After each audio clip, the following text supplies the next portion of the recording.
Daniel Priestley, how do you define and describe what it is that you do with your content, with your work, and through all of these books that you've published? What is the summary of what you do and who you do it for? So I have a massive passion for entrepreneurship. About 20 years ago, I started seeing a massive trend about entrepreneurs who could stand out, scale up, and make a positive impact in the world through business.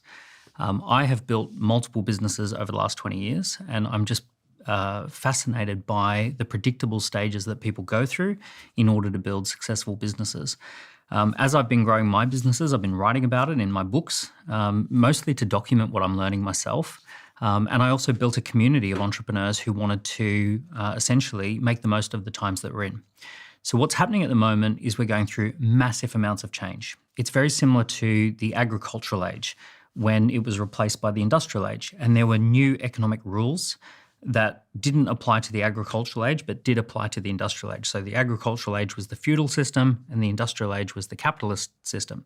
What's happening is the industrial age is fast being replaced by the digital age. And as we go through this massive change, we're seeing new rules and new economic rules that apply. So I'll give you an example. In the industrial age, people had to become successful, people had to gain skills and then get a job and find an employer who would employ them for those skills. As we go into the digital age, what works is to build a personal brand based on your unique intellectual property, and then to position that brand next to a scalable, digital, elegant business model. And those who are doing that and those who have figured that out are doing incredibly well and succeeding at speed. And there's actually a step-by-step approach for doing that. I want to go through all of that. I was running in Cape Town. Look at me plugging my running brand that's lasted for 5 days. I was running in Cape Town and a young couple came up to me at the end of my run when I'd stopped running it underneath this tree. And they came up to me, it was about the 2nd or 3rd of January. They said, Steve, we love your content. We've been listening to Diaries for a while. And they looked at each other and you could see that they were really stressed. And they said, we're just trying to figure out how to start a business and what we should be doing. And I could see in their face that they'd been mulling it for a long, long time. There was this they're very, very young. I'd say they were 21 years old. And they were saying what do we do? And actually at that time I said, you need to listen to an episode I did with Daniel Priestley. But I also knew you were coming on. So I said, and I'm recording with him shortly. So make sure you listen to that. So through the lens of that 21-year-old, you've detailed that their world has now changed. They're living in this digital world. Where would you advise those two to start if they want to capitalize on the opportunity that's presented itself? Okay, so I'll slow down for a minute. What's happening at the moment is people in that situation, they're feeling incredibly invisible, that they don't matter. They feel stuck, that there are no opportunities. You can't buy a house, you can't get a career, there are no safe jobs anymore, AI is disrupting everything, and they feel detached from meaning and purpose. And that leaves a whole generation of young people feeling absolutely wiped out before they've even started. It doesn't actually exclusively apply just to people in their 20s. I know people in their 40s, 50s, 60s. I know entrepreneurs who have traditional businesses who feel that way. So it's worth acknowledging that it's a widespread phenomenon everywhere in the world, people feeling invisible, feeling the pain of not being able to connect with the right people, and feeling stuck and feeling detached from meaning. So what we need to do is address that because what's happening is you're playing by an old set of rules. And that's normal because the school system told you an old set of rules because it was based in the industrial age. And we have to start by learning the new set of rules. So if I was advising 21-year-olds in particular, the first thing that you want to do is called an entrepreneur apprenticeship. An entrepreneur apprenticeship is where you go and work in a small team of less than 12 people, where you have direct contact with an entrepreneur. And in particular, you're looking for an entrepreneur who has somewhat of a personal brand. So they have, let's say, 5,000 to 50,000 followers on social media, and they've got an elegant business model that inspires you. It doesn't necessarily have to be exactly what you want to do in the future, but you need to learn the new rules. So you need to learn how is that person building their personal brand and how are they building their business so that it can scale. How do they communicate with people anywhere in the world? How do they sell to people anywhere in the world? So those are some of the key things that you have to do. You do not want to become an entrepreneur straight away. It's too big a shift. You need to be a number two. I was a number two. I had a mentor. I worked for an amazing guy for 2 years. We went from 0 to 6 million in a year and from 0 people to 60 people in 1 year. So I got the entrepreneur apprenticeship first, and that's where you want to start. And then once you do that, you can do side hustles and then begin the entrepreneurial journey on your own. But how do you know if it's for you? How do you know if you're cut out for it? So at the moment, what's happening is that the rules are changing so fast that it's not like anyone's cut out for it, right? So there is no sure feeling where you go, oh, I'm really cut out for this because it's giving me clear signals. During times of disruption, the signals get jammed. So what's happening is people are going through a schooling system that is preparing them for a world that no longer exists. So we go through 12 years of school and it's saying, oh, here's how you get ready for an employer. Well, there are no employers. And here's how you get ready for a career. There's no such thing as careers anymore. And here's how you get ready for a job. Oh, by the way, that job can easily be done by AI already. So all of this is happening. And that means that people are feeling this void and they're saying, well, I don't feel ready for anything. That's because you had 12 years of training for a world that doesn't exist anymore. So what we have to do is say, all right, let's look at the world that is emerging and let's position ourselves for that world and reskill ourselves and reposition ourselves for that world. When you were talking about that entrepreneurial apprenticeship, it sounded like a new form of education, a new form of university.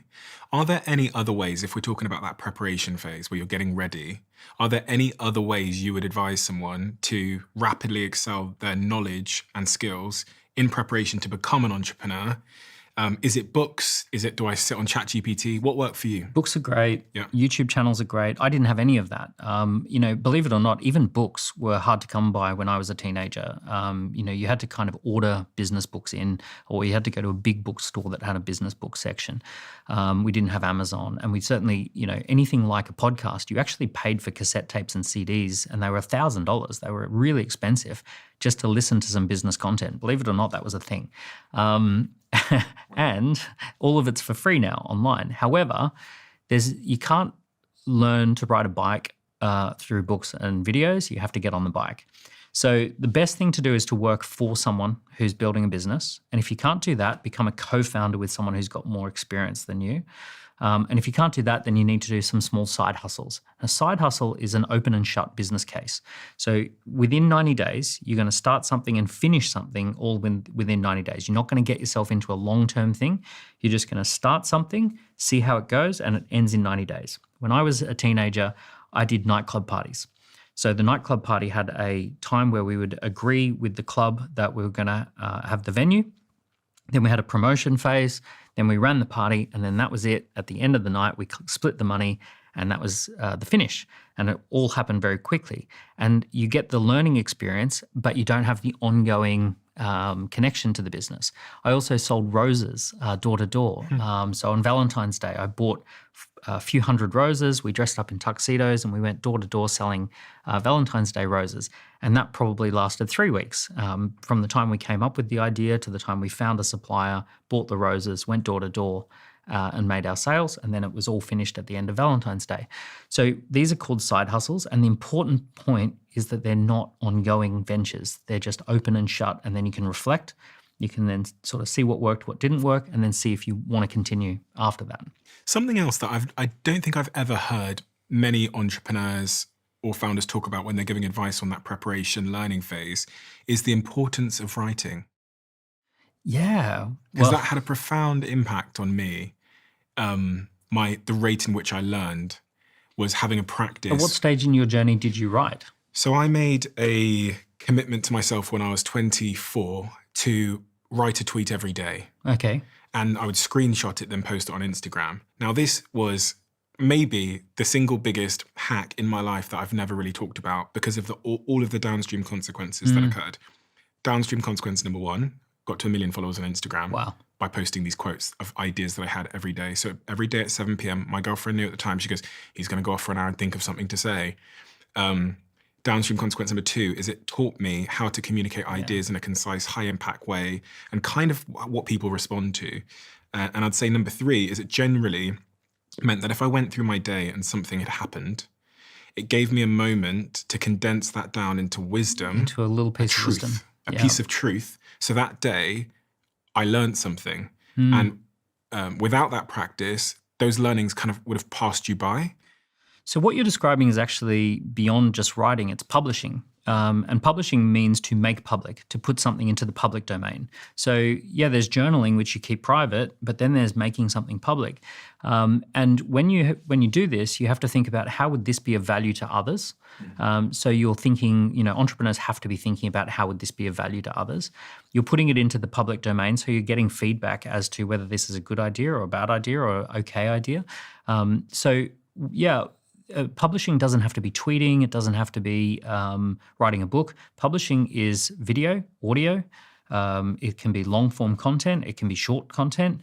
You could do shorts. You could do tweets, right? All of that is publishing. The essence of publishing is that you're taking your ideas and sharing it publicly, putting it in the public domain. That is a very rapid way to get started. Interesting fact on this, that out of the billion people who use LinkedIn, only 3% are publishing regularly and less than 1% publish weekly. So you think that you're in competition with a billion people on LinkedIn.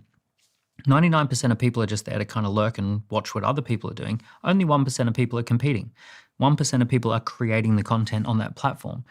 When it comes to YouTube, there's 2.7 billion users of YouTube, but only 4% of people have an account, and only a fraction of those accounts are active. So it's a tiny percentage of the world's population that are creating something. Most people are consuming. So one thing that you're describing is the move from being a consumer to a creator, and entrepreneurs have to make that move. How have you accelerated your learning? Because you're someone that is able to give out lots of different ideas from lots of different reference points, and there must be some kind of underlying framework you're using to learn, process, and publish, which now presents you, which is part of the reason you get invited onto all these podcasts now, and people are paying you to speak at their events, etc. What was that framework for you? So my background was, I used to have an agency, and we used to run all these different events, and we used to have to put stuff onto people's seats when we were running events, and I had to kind of write stuff all the time, like quick reports and all of that. So I got in the habit of writing. I saw the power of writing. In 2009, the entire world tipped on its head after the global financial crisis, and I was completely disrupted. I went from millions of revenue down to a few 100,000 of revenue. I lost 90% of my revenue in 1 year.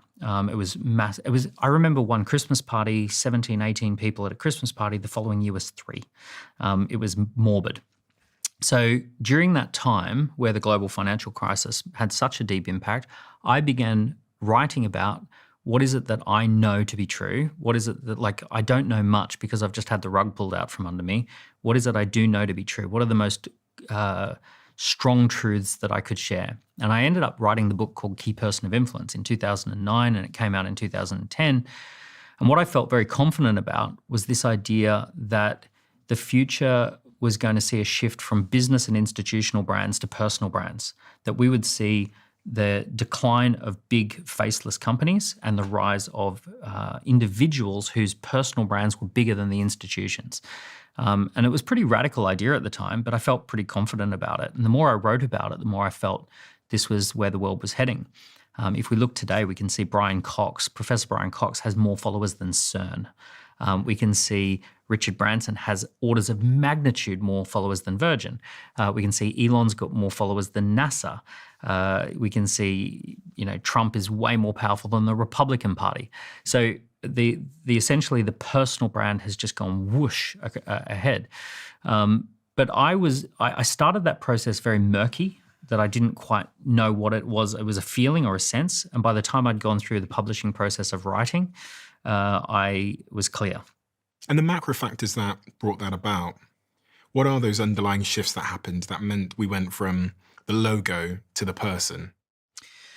Let's zoom out 300 years. Yeah. So the agricultural age was essentially, the economic system was called feudalism, and there was lords and kings and queens, and then there was serfs and people who serfed the land. And then technology changed things. You can imagine what it must have been like when 300 people were on a farm, and then they saw 3 people on a tractor, and then that tractor went zzz and went and did the job of hundreds of people with 3 people on it.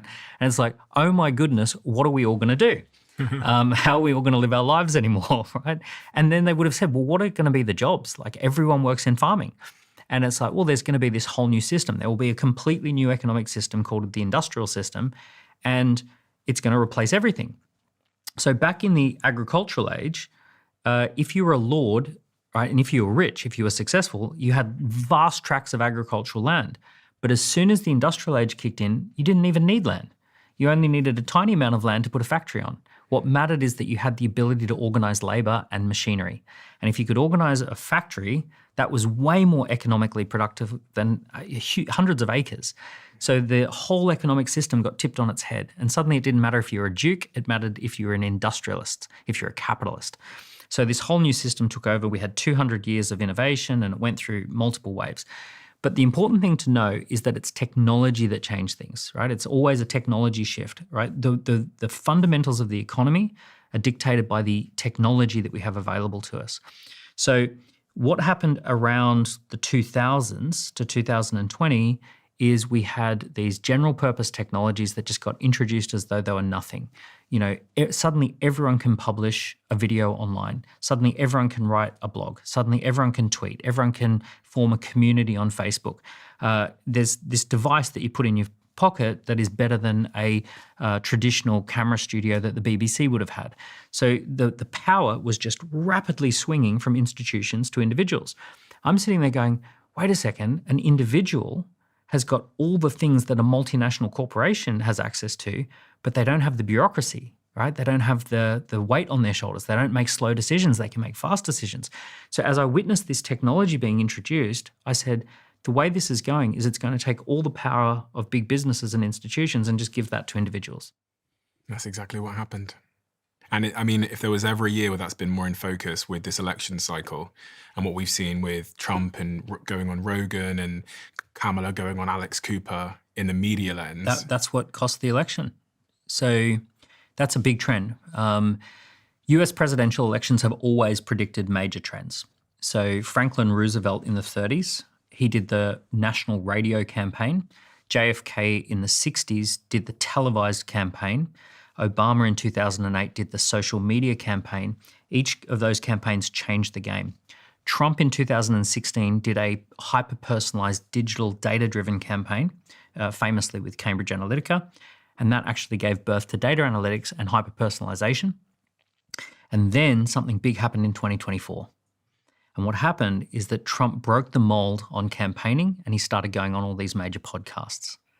And if we actually crunch the numbers, Trump did something like 40 hours worth of watch time, and it got 124 million views. And Kamala did, I think it was 7 hours. Just in the long form. Yeah, just on the long form. She did 7 hours total, and it only got a few million views. And one of her podcasts only lasts 7 minutes. Now, what she did is she approached it like a McKinsey consultant, which is she turned up and she said, here's the script, here's the questions. Ask me these questions and then I'm out of here. And it was very much the kind of professional corporate approach. Trump rocks up onto comedians' podcasts and says, yeah, ask me anything. And then he just goes on a big rant and it goes for 3 hours. Now, what's actually happening is quite predictable. In a world of short videos and in a world of AI and in a world of confusion and disruption and where everyone's throwing punches at each other saying, you're misinformation. You've seen some of this, right, going on, right? Misinformation. What's actually going on is that people say, hey, enough's enough. I want to see a long-form piece of content and make my own mind up. I don't want anyone to tell me what's misinformation. I'm smart enough. I want to see if this Trump guy is a crazy guy. I want to be able to see him, for 2 or 3 hours and I'll make my own mind up on that because everyone's saying so many different things and I know that there's all this confusion. I want the long form piece of content. So 2024 began the long form unscripted era, right? So now where we are with marketing is you've got to drop the script and you've got to do long form content. And here's my prediction. The prediction is we're going to see the biggest CEOs in the world clamoring to get onto this podcast and other podcasts like it. They're all going to be wanting desperately to build their personal brand because they know that the long-form unscripted podcast is the only way to hire talented people, the only way to get loyal customers, the only way to keep investors happy. It's going to be the key to the entire shooting match is that the CEO of a big company has to become human and they have to be unscripted. And what advice would you give them? Because you consult for a lot of people. They come to you for advice, whether it's the biggest influencers of the world or CEOs. If you were giving them advice on how to achieve that goal, what would you say? Well, I mostly talk to entrepreneurs and I mostly care about entrepreneurs. And the advice I give to entrepreneurs is work your way up the podcast pyramid. So there's literally thousands and thousands of podcasts that get a few thousand views. Just go on those. Go on lots of them. If you do a good job, you'll eventually be invited onto a slightly bigger one, and you'll eventually be invited onto a slightly bigger one again. And there's this pyramid of, there's a few podcasts as big as yours, but there's thousands of podcasts in every single niche and vertical where anyone can go on and, talk about who they are and what they do. So for any entrepreneur, my challenge to them, the ones that I'm working with, is an absolute minimum. I want them to create 10 to 20 hours of watch time in the year ahead. So I want people to go on 10 podcasts that last for 2 hours or 1 to 2 hours. And I want them talking through their business story, their origin, their mission, their vision, how they got started, the types of people they employ, the types of customer problems they solve, the outcomes they deliver, all of that, put it all into a podcast, get good at that format. You publish in lots of ways, right? You publish written form, you publish in video. Is there anything at all if there was one single thing that's helped you become better at speaking or communicating ideas, and you can't say, no, I'll take away the restraints, what would you say it is? So you need communication frameworks. So if I'm introducing myself to someone, I use something called name, same, fame, aim, and a game. So we can break that down. Please. What is my name and my business name?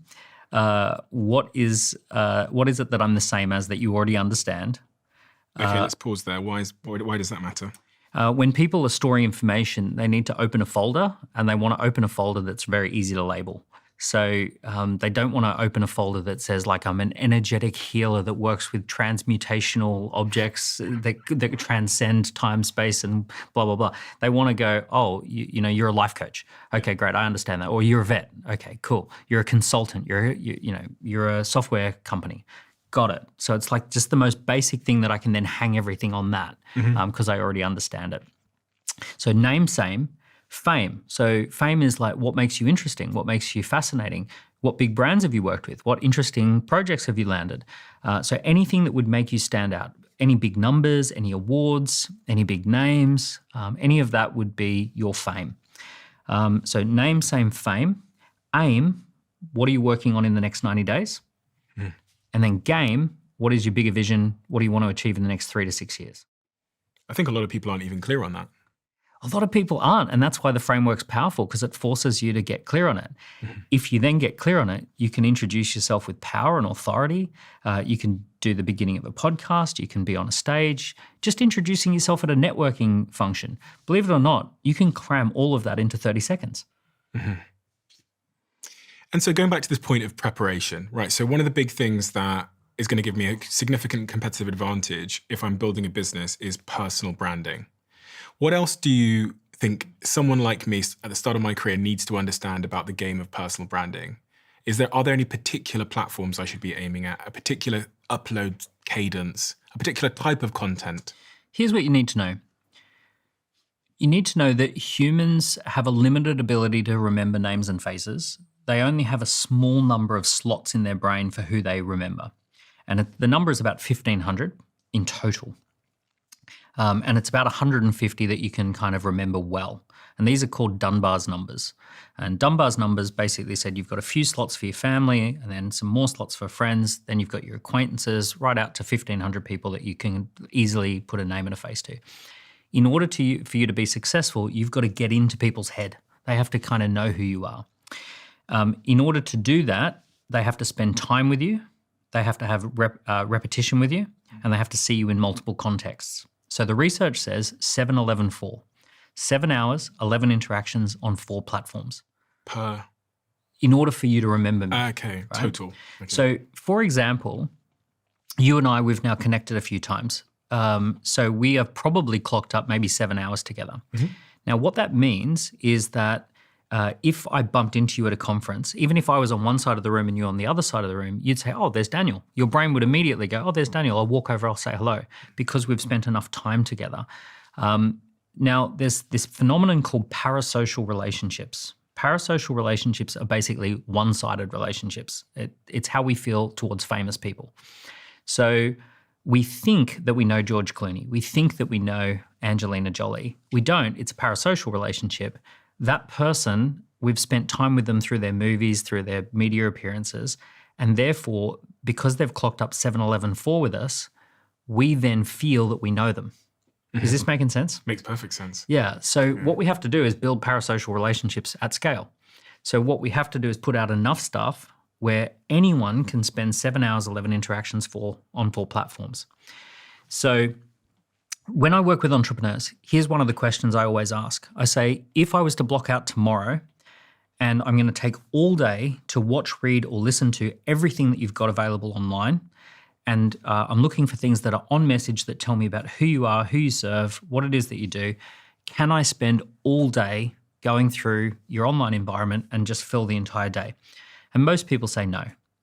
And then occasionally some people say yes, and they say, yeah, actually you can. I've been on a few podcasts. I've got an audiobook that I released. I've got some videos on YouTube. I've got some posts on LinkedIn. You could go through all of that. Those are the ones that are scaling really fast because they've put in the work to be scalable. They can build a parasocial relationship like that. And if we drill down into the art of building a parasocial relationship, because it's funny, at the start of the conversation, you said that these are the new rules in business and the world because of these macro changes. But at some point, the new rules become the old rules again when everyone listens to this podcast. And you kind of see it at the moment on LinkedIn. LinkedIn is a long stream of professional personal brand builders, whereas 5 years ago, it wasn't the case. But the numbers are still only 1% of people are doing it. 99% of people aren't posting weekly. A framework for creating some kind of differentiation amongst a noisy crowd. Yes. So the differentiation. So a lot of people ask me about differentiation. So let's talk about what makes you different. And to talk about this, let's go through a scenario. And the scenario is that you're walking down the street and you're walking down Oxford Street and it's thousands of people, really busy street. And as you're walking down, your brain has this limbic system that just deletes people. So you just kind of see people as blobs, not to hit, and you just kind of walk. And if I stop you at the end of the street and I say, how many people do you remember seeing? You'll go, none. I don't remember seeing anyone in particular. If I said, describe some of the people, what they were wearing, I can't remember anything. So your brain is extremely good at deleting messages. And this is what's happening in our marketplaces. People just delete everything. Here's what doesn't get deleted. So there's 5 things that will not be deleted by the brain.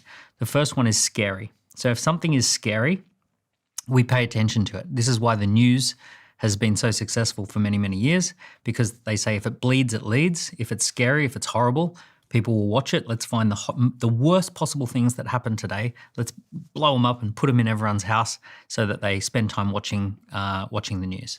So be a scary person. So be scary, right? The next one is be strange. So if you saw someone walking down the street dressed as a giant hot dog, you'd say, oh, I remember the guy who was dressed as a giant hot dog because it's so strange. Peacocking. Yep. Well, peacocking, yeah. You could try, yeah, exactly. You could wear that big kind of hat that you've got in the cupboard that you don't talk about. And then the next one's sexy. So we've got strange, we've got scary, we've got sexy. Now, these are 3 things that most businesses don't want to be. So most businesses can't stand out. And sexy, even if they wanted to be that, most people can't pull that one off anyway. So only a few lucky people get to do that one. But actually, the last 2 are the ones that are most useful. And that is providing free value, so free things. Anyone who gives free value away is immediately stand out. Okay, and we've got to make sure that it is value. It's got to be something that people would have otherwise paid for. And it has to be beautifully packaged. So if I hand you a piece of jewelry in a plastic bag, you're going to think, oh, it's fake or it's, stolen or it's, not real or something like that. It's cheap, right? If I hand it to you in a beautiful box and it's beautifully wrapped, you're going to say, oh, that's a very thoughtful gift. So it's the way that it's packaged and it's also, that it's actually something that people would otherwise pay for. So providing free value and also being familiar, which is clocking up the 7-11-4. So free and familiar are the 2 things that anyone can apply. So let's look at you. For example, you spend tens of thousands of pounds producing episodes of this show and you just make it freely available on YouTube. I wish that's how much I spent.